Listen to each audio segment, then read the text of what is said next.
Hello folks, this is Adam from BC Fig Farm and Fruit Orchard.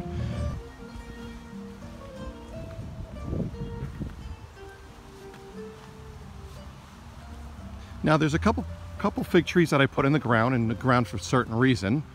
They're cold hardy figs and they're just doing great. This is a brand new Chicago Hardy that we planted and it's doing very well.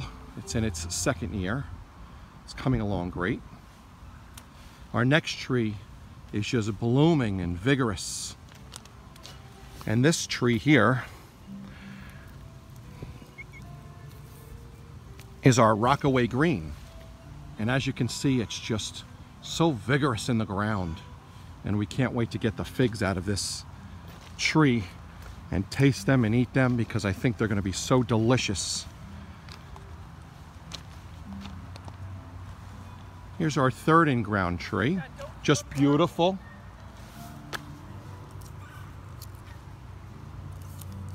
This is our Petite Negra. And our Petite Negra has beautiful figs coming in, as you can see, everywhere. And we put some bags on them to keep them super fresh from all the animals and the ants, the flies, and we'll get some prime Breba crop out of this. Beautiful. There's a beautiful one right there. Look at that. Just gorgeous. Just ready to pick off the Petite Negra. And this tree here is a tree that everybody starts with. It's the brown turkey. And as you can see, we have some very large Breba crop on there.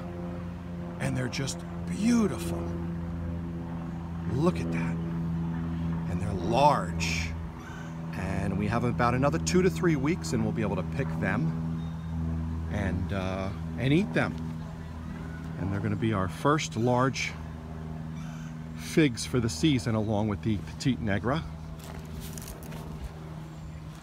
Let's take a look at the fig orchard in the back here. Let's see what we have. Let's see how our brand new fig orchard is doing.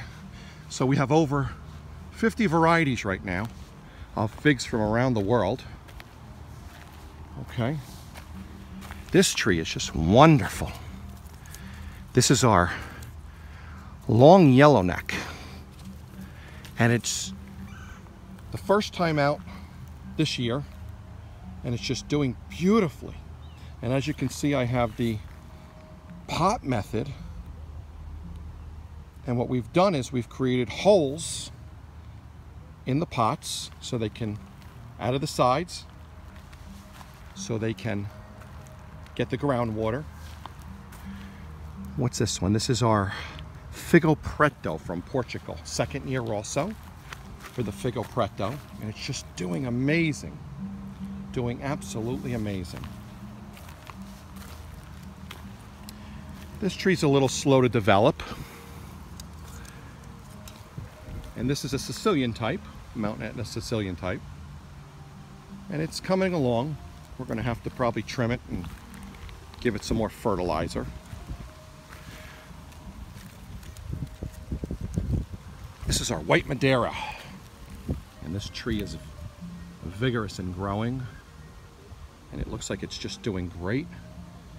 And it's going to really produce a lot of figs for us this year.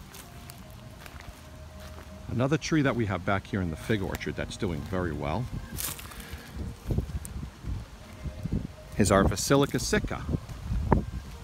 I love these leaves on this tree. They're so shiny and vigorous. And this year it's doing really well in the direct sun. We have a Mediterranean climate here in New Jersey that we created between the saltwater pool and the direct sun by cutting the trees down. And here's our Black Beauty, and it's just beautiful.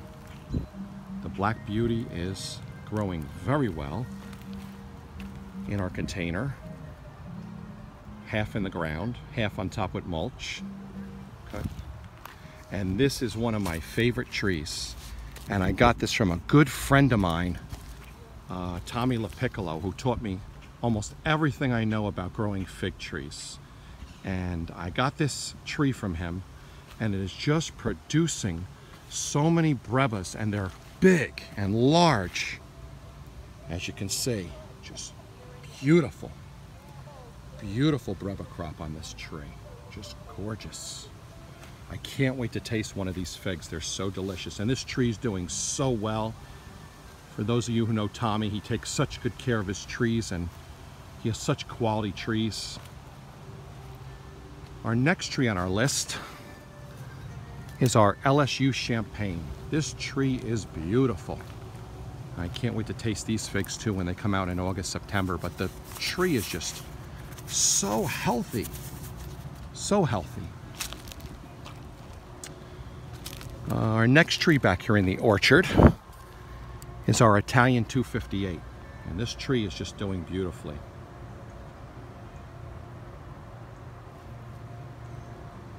Let's go to the second row of some of our fig trees here and see what we have. This tree right here is our Genovese Nero. And as you can see, we're probably going to get 1 or 2 brebbas out of it. And we're protecting them, and it looks like they're doing good. They're doing really well. We're probably going to get 1 or 2 brebbas from that tree. And next on our list we have our Nero 600M from Italy. And as you can see, we have 1 small breba growing. I'm trying to save it. I'm trying to savor the breba from every tree. We have another one that just came out here. It looks beautiful, man. And we have figs on everything. And our brebas on these trees are just amazing. Okay. Another tree we have is our Adriatic JH. And what I think I'm going to do with this tree, I think I'm going to complete an air layering on it. And I'm going to cut it down to about 24 inches so it doesn't bend over. And I'm going to make 2 or 3 trees out of this one. And we're going to have 3 of these by next year. I like my trees to go straight up. I don't like my trees bending over like this. I like them to be real strong, straight up, you know. Next in our orchard, we have another beautiful tree. This is a Sao Miguel Roxo, okay? And as you can see, the tree's just doing so well. I can't wait to taste all the crop from this and all the figs from this in August and September. And the tree is just so vigorous. As you can see, my leaves are in my fig orchard are so perfect because of the fertilization that I give them and the way I put the holes in the containers to spread the roots out to the sides. I learned that from one of my friends in South Jersey, Lou Monty, who taught me the method of putting holes inside the containers so that the tree can grow and get the natural nutrients from the ground. Our next tree on the list is a beautiful tree, as you all know, is the Godfather. One of the cuttings from the movie The Godfather. And it's doing so well, and I've been making cuttings for my friends, and they really enjoy this tree very well. They really like the Godfather tree. And we have another one that's doing real, look at the size of this tree. This is another one from my friend Tommy LaPiccolo. Boy, his trees are so good. And we have a Sal's Coeur d'Leone. And this tree is just wonderful. This tree is just growing so well. Look at the vigorousness of it. And I can't wait to taste the figs on this tree. All right, let's hop over to the vineyard. And we're going to see what kind of grapevines we're growing here. So we're going to be building a gazebo here so the grapevines can grow up and over the gazebo. We have 6 different kinds of grapes growing here. We have table grapes, we have wine grapes, and flavored grapes. So we're going to build a gazebo here.